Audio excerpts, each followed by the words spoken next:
Welcome everybody to this new Business Telling talk. Today we're very happy and honored to have with us Chandni Patel. Ciao Chandni. Ciao. That you are connecting from the US, right? Where are you exactly? Right here in Chicago, and I have snow outside my window. So hopefully you don't, but it's already starting to snow here. Oh, wow. Beautiful. Yeah. No, I'm in Geneva, and actually it was snow last week and not this week. But still, temperature pretty low. So I'm expecting to have snow pretty soon again. And Chandni, really, thank you very much for accepting our invitation. And the reason why I really wanted to have you as one of the speakers at the Business Telling talk is we've been working together a few years ago in a food and beverage startup in Europe when you were back in the old continent. Yeah. And yeah, it was first of all great fun, and it was we learned a lot. I would say it was a great journey. And I remember you were performing very well when we're talking about business storytelling. You were able to really engage with the audience, activate the audience when you were sharing a story. And so I'm curious to see, how you evolve on that, especially now that you are, the global brand leader for a big US company, a big American corporation for Mars Wrigley. And I'm curious to know more about your role and how you evolve your already very good business storytelling in this new adventure. Yeah, for sure. So at Mars Wrigley, I am part of the global innovation team, and it's quite an interesting time. Mars Wrigley just went through a pretty big reorg, wanting to focus more on future growth opportunities and how we can. So Mars Wrigley is a snacks and treats company. That's kind of how we define our category. You probably know most of our famous brands as confectionery brands such as Snickers, Twix, M&Ms, but we operate in all categories within snacks and treats. And for our future and to really continue to grow the business, we're really looking for new ways to innovate. And so that's where I come into the business. They hired me to help lead the future innovation, to think outside of what our traditional brands are doing. How do we reach consumers in new and different ways to excite and delight them?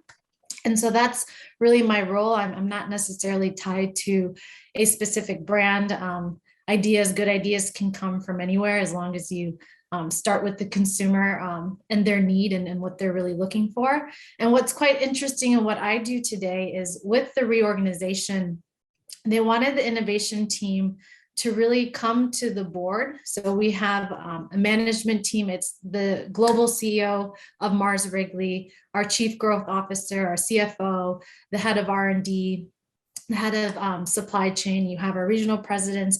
They all kind of formed almost like a Shark Tank type of situation where they ask people who are part of the innovation team to literally come in with their ideas and to pitch them like you would in a Shark Tank. And if they like your idea, if it hits all the key points, then they're ready to give you some initial seed funding and investment, and then in fact resources. So when I go in, oftentimes I don't even have a team in place, and I basically pitch ideas like I would in a Shark Tank. So similar to our startup experience, right? Yeah. Really having to think about how do you find those right opportunities and craft that story. So it's like if you are a small entrepreneur, right? Within the organization.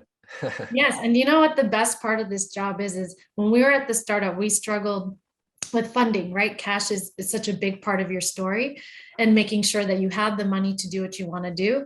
Being part of a big organization that's thinking like this, my cash is my company. So as long as the idea is good, Mars Wrigley is ready to kind of give you that money and to invest in you to try that out. So it makes it a lot less less pressure than what you and I had to go through. So I definitely have to say I have the best of both worlds right now. Yeah, beautiful, beautiful. And so what's your entrepreneurial journey today? What's the brand that somehow won the pitch? Well, the first brand that won the pitch, if you remember my background, 8 years of my career have been in beauty, so in skincare and cosmetics. So my first pitch was L'Oreal, right? Yeah, I started at L'Oreal. Good memory. So my first pitch was actually to bring ingestible beauty ingredients, so ingredients that you can, consume from the inside out, into different snacks and treat forms. That was a very exciting initiative. That was the first one that I pitched.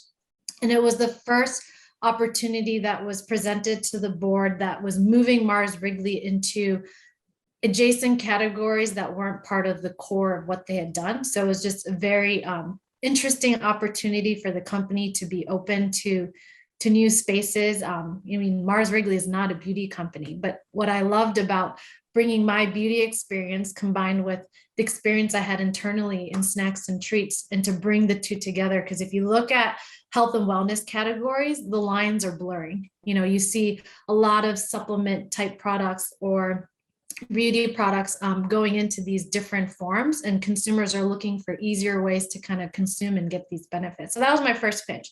But the one that I'm working on right now is a project that I inherited.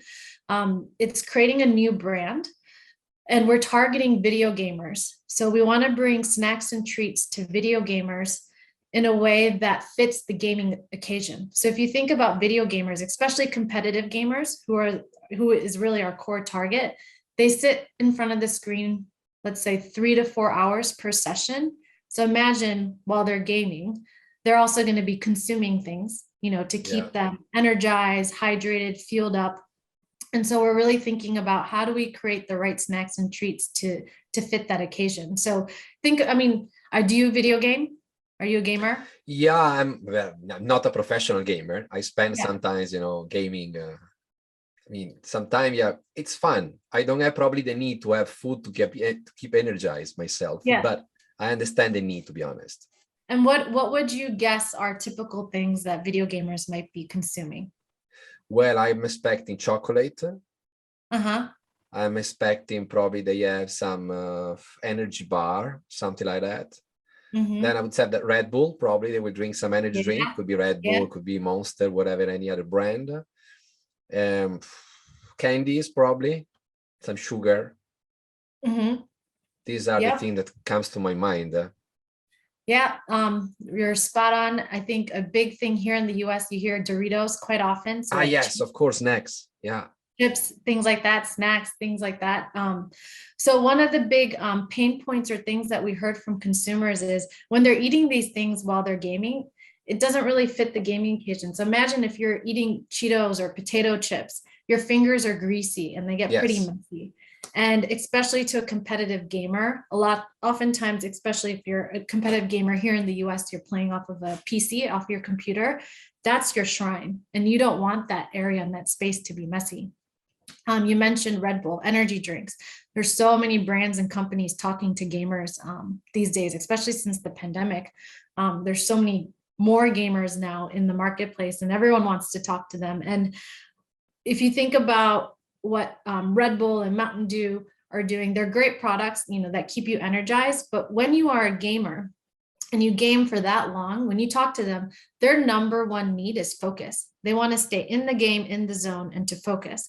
And when you give them drinks that are high in caffeine and sugar, that sometimes amps you up a little bit too much, you know, a little jittery, where you don't necessarily get to focus in the way that you're looking for in that gaming occasion. So what we started to think about is how can we still give them energy, but in a way that allows them to focus? How do we give them the right types of products and the right packaging or the right forms so it doesn't distract them because their keyboard is now like filled with like cheese spots and dust from popcorn? How do we give them products that help them perform? Because that's what gamers are looking for. They're looking for performance. These are competitive gamers that want to win. And so thinking about the needs that gamers had in mind, you know, they're everyday people like you and me. I'm not a gamer, but 40, you know, I just did a quick calculation. 40% of humanity is a video gamer. 40%. Wow. There's 3.2 billion gamers in the world today. Crazy. Yeah. It's one of the biggest industries. It's about $200 billion industry. So 5 times the size of the global film industry. I mean, it's massive. There's so many people in this occasion. but no one's really thought about how do you create the right set of products so that they can consume while they game, because we know that gamers are eating and drinking things while they're gaming. So that's the opportunity that I'm looking through, and we're creating a new brand called Respawn, actually. So it was a brand that was Is the developed. logo you have behind your shoulder, right? Yeah, exactly. That guy. Okay. That guy, Wow. yeah. So it's actually a brand that wasn't created by Mars Wrigley. There's a company called Razer. Have you heard of them? No. Razer is kind of like the Apple for competitive gamers who want to invest in gaming equipment. So they make lifestyle peripherals. So they're very famous for, if you've ever seen, if you walk into a friend's house and if you see that keyboard with the rainbow colored chroma lighting underneath the keyboard. Oh, yeah, of course. That's Razer. Like those are Razer Okay. products. So they have Yeah. keyboards, mice, headsets. They build everything with the gamer in mind. They use laser technology. So imagine if you're a competitive gamer, winning matters. Being able to have equipment that gives you those extra milliseconds, you know, when you push the button, Razer literally uses laser technology to send the signal into your computer. So it's that much faster. And so they created this whole suite of what we call gaming peripherals to help competitive gamers. So they actually came up with the idea of how do we give gamers something better for them to consume while they're gaming? Because we know that gamers, you know, they're sitting hours on end, they're not eating the healthiest, but they want to eat healthy and they want things to help them perform and do better. So how do we tackle this problem? So they actually launched a drink, a mental performance drink. So it gives you energy like a Red Bull or a Mountain Dew would, but without some of the negative effects, putting in some extra vitamins. You know, there is still caffeine, but not that extra load so that you can still focus on the game. And they wanted to kind of begin to expand their portfolio. And they came to Mars Wrigley saying, hey, you know, we see this opportunity here. You know, how can we expand the portfolio beyond just the drinks that they started off with? So that's kind of how I came into the project to understand how do we partner with Razer, who really understands gamers, and we really understand snacks and treats, and how do we combine our forces to innovate against an audience that's really looking for something that meets their needs in the gaming occasion. Sounds, I mean, first of all, I mean, congratulations, because it sounds a super exciting project, and it's very top notch and very future ready. But what's really inspires me about all what you said is really that you came, I mean, you are leading this project, but this project came to life from a very deep insight. It sounds to me that Laser from one side and Mars Wrigley from the other side, they bring so much know-how to make sure that they identify the right insight to delight the user that are kind of gamer, professional users. So I'm expecting they're very demanding. Yes. They really know what they want. Exactly, very skeptical. So it's not something, you know, you can, you know, play with them with kind of not performing product. So it's crazy to see really when you know very well your audience and you have deep insight, you're able to create product, you're able to create solution that can really, you know, make the difference for them. Even if they are professional gamer, they probably are the most skeptical audience in the whole world. And Chandni, you were telling us that it's your job is for this project is your, of course, you're brand leader, so you have the leadership of all the marketing activities, but you told us that you have to behave like an entrepreneur in front of your investor pool of leaders. So I'm curious, how do you create a good storytelling that can inspire them, that can interest them, and can also activate them to say, yes, that's the idea where I want to invest money, time, create a team, whatever. Yeah. Which are your point of view? How do you build the right story for that? I mean, one of the big things that, like I mentioned, is really, you know, starting with the consumer at the center and being really clear on what are those pain points. So being clear on what's that core value that you're delivering to the consumer.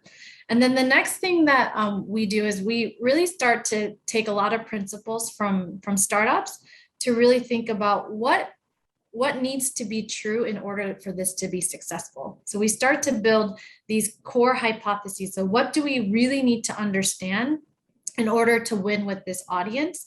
And we start to list out our assumptions, because this is a new space. This category doesn't really exist right now.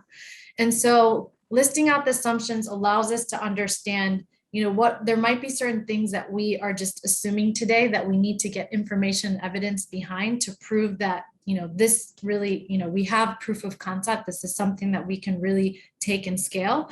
So one of the big things that I work on, especially when I talk to my board, is to really highlight what are the key underlying assumptions behind what I need in order to make this proposition to gamers work. And then I actually ask them for the funding and the resources to go test these assumptions. And I test everything from A to Z with gamers. And what's one of the great benefits of working with Razer is Razer hires only gamers. So I just have to pick up the phone and start talking to them about some of the ideas, whether it's ingredients, formulation choices. And then of course we have access as Mars Wrigley to do market research across the general population of gamers to further kind of refine and define what we're going after and what we're looking for. And then we start to collect this evidence.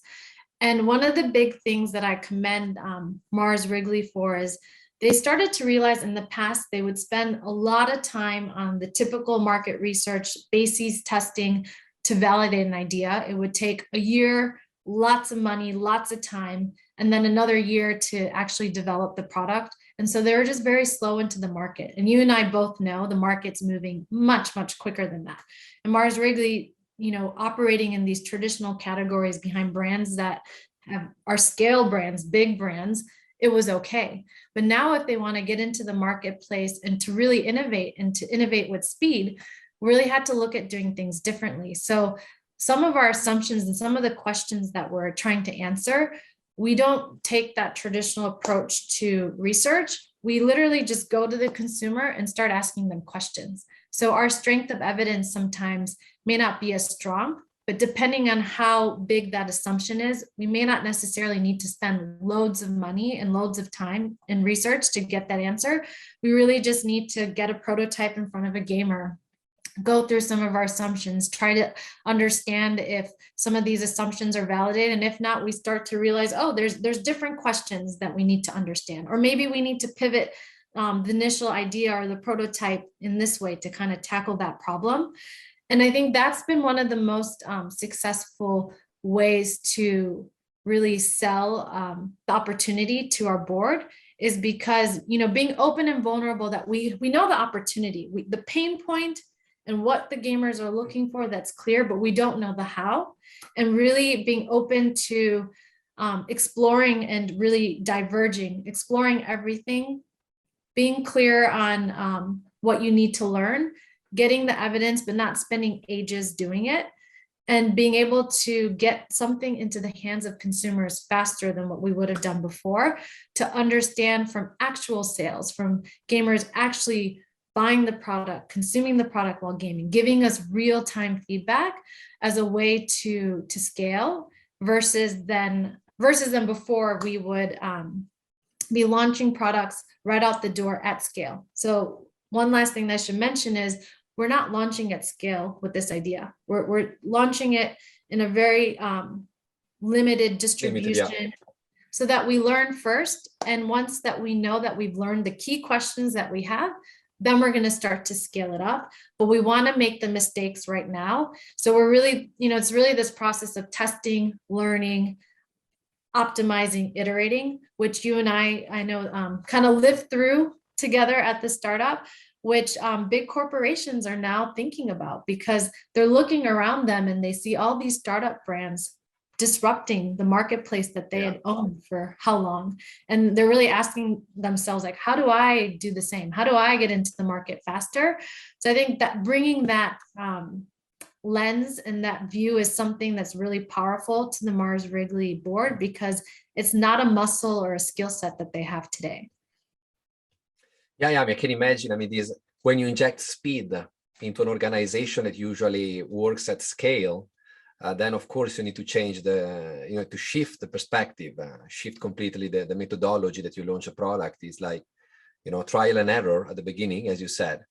And I'm very curious to if you can share a couple of errors that you've done, something that you got pushback from your audience, that's something that was not working, or usually the reason why I'm asking you that is not because I love to bring you back to the pain if it was painful, but in my experience from this kind of pushback, especially in this phase, you learn a lot.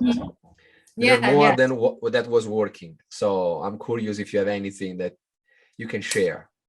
I think the first thing that jumps to mind is we started testing this idea in the US first. And we're now that we saw, successful proof of concept in the US, we're looking to expand into other markets. And we restarted that core list of assumptions that we had in the other markets. And very quickly, we learned that gamers are universal. Like a gamer in the US is not going to game necessarily their needs. They might game differently in China versus another market, but their needs are the same. They're gaming. In China, they might be at a cafe gaming versus someone in the US might be at home. And so I think the biggest things that I've learned along the way is sometimes we overcomplicate things for ourselves in the essence of getting super robust information and evidence, to be really sure. And what this new way of innovation at Mars Wrigley has allowed us to do is, yes, have those assumptions, but we're not spending a long time. As soon as we quickly started realizing, well, gamers are pretty universal. In fact, the core set of assumptions I had in the US, the answers were the same in market X and Y. So now I have enough confidence that in the next markets, like my recipe of success of what worked in the US, there might be some adaptation, but not in the way that I approached the gamer, and the core strategy, the core set of needs are the same. So my total value proposition doesn't necessarily have to change because I'm expanding to another market. And we're able to do that much quicker than what we've done in the past. And then to design the right product for a global consumer in mind allows you to be that much more quicker than what we might have done in the past. The past setup, at some of these bigger organizations is you launch in one market and then you go to the next and you redevelop, reformulate, restart, and then you launch in that next market. And, it happens for different reasons when you're a bigger company and why you follow that approach because you have the resources to do that. But if you think about how a startup would do it, like how you and I, do you remember when we would develop one product, we would have like 10 languages on exactly. We're developing with the globe in mind, so we can be that much quicker. So I think that was a big learning for the organization to understand, how can we be much more agile and faster. From a consumer point of view, I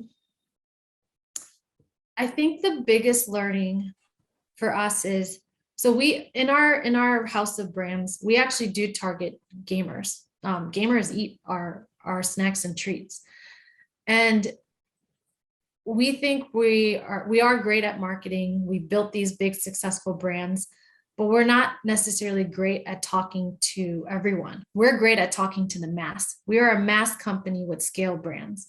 When it comes to talking to gamers, then of course we take our mass approach, we put in a gaming icon and maybe some gamer language and we shoot it out the door, and that's our targeted messaging for gamers. And that works, but it doesn't work that well. And I think the biggest learning that we had is when we partnered with Razer. Razer is a company of gamers. They game day in and out. They create products and services for gamers. Working with them and seeing how they built the gaming audience and really penetrated the gaming community is different than what a big company would do, different than what a big company with scale brands would do. And it really was eye-opening for us. We saw a lot of success, especially on TikTok. So if you look up Respawn on TikTok, we have 3 posts that have already gone viral with 0 paid media. And when I say viral, over 1 million views. We have 2 posts getting close to 3 million. I should have checked after Christmas. We might have even hit it. And it's 0 paid media. And it's because Razer understands gamers. They create authentic, credible content that gamers like to view and they want to see and they share it. And we've never had that type of success reaching this audience on our own as a Mars Wrigley company. So I think that's been another great learning for us is when you partner with the right partner who can leverage where you're not strong, bringing both companies together allows you to create greater value for your audience, for gamers, than if we were to do it separately. Absolutely. Chandni, I would stay here for hours because I'm super curious about this industry because I don't really know so much about the gaming, but in the way you're describing it is full of insight, especially if you partner, as you said, with experienced organization. They can really provide you exactly what you need to really delight your users, your consumers, your gamers that are the lovers of your brand of Respawn.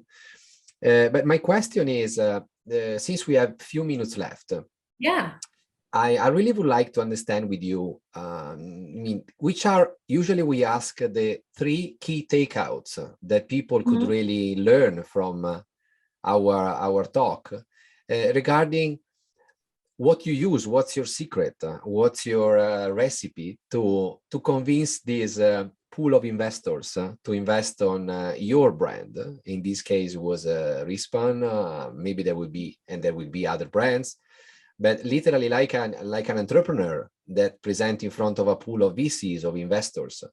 You are experiencing the same, as you said, with a fat wallet because your company has fortunately money to support the different ventures. But what's your secret? What's the successful way that you use to look at business storytelling to make sure you cut through and you convince them to invest in your business? For sure. And I will have to say, even though Mars Wrigley has the money, it's like you have a captive investor, but they're not going to give you the money if it's not good. And it's not like they have an amount of money, right? Like, because there are other people pitching ideas and other people that are asking for investments. So it has to be a choice. Yeah. And I think the winning recipe of getting them to open their wallet and to bet on you is, like we discussed, first and foremost, and it almost sounds like not even it's like a marketing textbook answer, but it's just so true, is put the consumer at the center.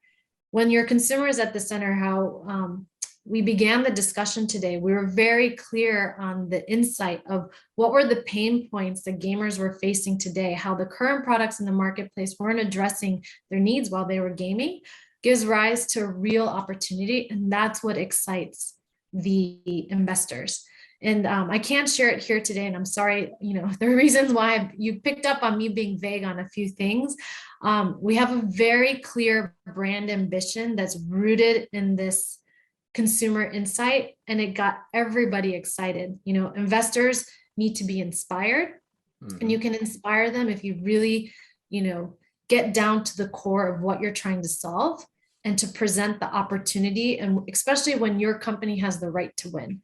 So if you can show the consumer need and opportunity in the marketplace and what is your right to win and to participate to solve that problem, because you may not, like I was explaining in the beauty example, Mars Wrigley doesn't have the right to win in beauty. They're not a beauty company. But where do they have the right to win is to make snacks and treats. And so how do we leverage that strength to be able to enter into an adjacent category? So that would be my first point, consumer at the center. Yeah. The second point is really focus, like I said, on your right to win. What are your strengths as a company? And where you're not, don't be afraid to partner up. Some of the best ideas in the marketplace come from collaborations. And it's a message more for bigger organizations, because it's harder for bigger organizations to imagine that they would need a partner and that a partner is going to bring them more value than what they could do internally or that they could get from their agency partners. But when you find the right partner, you're able to unlock so much more than if you were to do it alone. And I think it's been very hard for Mars Wrigley too, because partnering means giving up something too. Of course. And to be able to give that up in hopes of being able to create greater value is a hard sell. So in order to sell it is my third point, which is how do you bring evidence to prove that because you're in early stages of these ideas and of your pitches. How do you bring enough evidence to excite them and to get the money and resources, in my case, to gather more evidence along the way to keep kind of proving from proof of concept to proof of scale to full scale up. And so through this process, my third point and my biggest learning is really have that mindset of testing, learning, iterating, and optimizing until you get to that core, proposition of what you're ready to do. Because then once that is crystal clear, you're going to be able to scale quite quickly. And as one of the learnings I'd mentioned is we thought we had to redo that process in other markets, and we quickly learned we didn't, because we really landed on something that was very strong. And so once you get that right, then the rest of it, you're flying at the seat of your pants. And that's how I feel right now. We're flying. The team is flying. My team has quadrupled. My investment has more than doubled. This is going places, and it got to this stage because of the three things that I mentioned. Fantastic. So Chandni, really, I like at the end you said testing, learning, iterating, scaling. Am I right? Yeah. Well, I have optimize in there somewhere, and there's optimize is somewhere. But yeah. I should write them down because I like the order. I think that it's testing, learning, iterating, optimizing. Optimizing, exactly. And it depends on what stage you're at, right? So doing that, before when I'm analyzing the opportunity, I'm doing that. And I'm doing that in a circle. And then when I get to proof of concept, I'm doing that again. I'm testing, learning, iterating, optimizing. When I get to proof of scale, I'm looking at a different set of questions, a different set of assumptions, and going through that process again. And then, you keep going at it until you really land the right recipe for success. But what's great is you're doing it in a smaller scale before you invest the huge amount of money to build distribution and to build that marketing behind getting your audience. Yeah. So you use the keywords to close this talk that is landing. It's also the word we use in our model. The final step is the landing. That is on any pitch, on any talk. Landing is the moment where you bring the audience down. It means that you bring them on into start the journey with you if you convince them. And I think your landing was very powerful. I completely agree with all the three key takeouts you share with us. Having the audience in mind is, for me, my mantra, and is what we keep saying every time we apply business telling. That is, the more you have insight, the more you know your audience, the more you put them at the center, the easier it would be to create story that interest them, activate them, and make them feel, center of the whole story. Otherwise, you have the risk of keep telling yourself how good you are, forgetting that the audience should take the action you're looking for. Exactly. So, that's actually one of the things that I learned when I was talking about assumptions, because you make so many assumptions because you're telling the story to yourself, right? Exactly. And if you can write those down and you start to realize like, oh, maybe I need to just check that assumption and make sure that's spot on, because you could be wrong and it could take you somewhere else, which is such a great journey in itself. Completely. So thank you very much. It was great to hear about your brand and to hear about you. Congratulations for all your results, and all the best for the future, the bright future of this brand, of your new ventures, whatever you're going to face, and for your life. Great. Thank you, Antonio. It's great to reconnect. And if anyone sees Respawn in their marketplace, like I said, we're still in the small scale process, so it's not soon, but definitely check us out on TikTok. Try. I definitely won't disappoint, and the flavors are amazing. Super.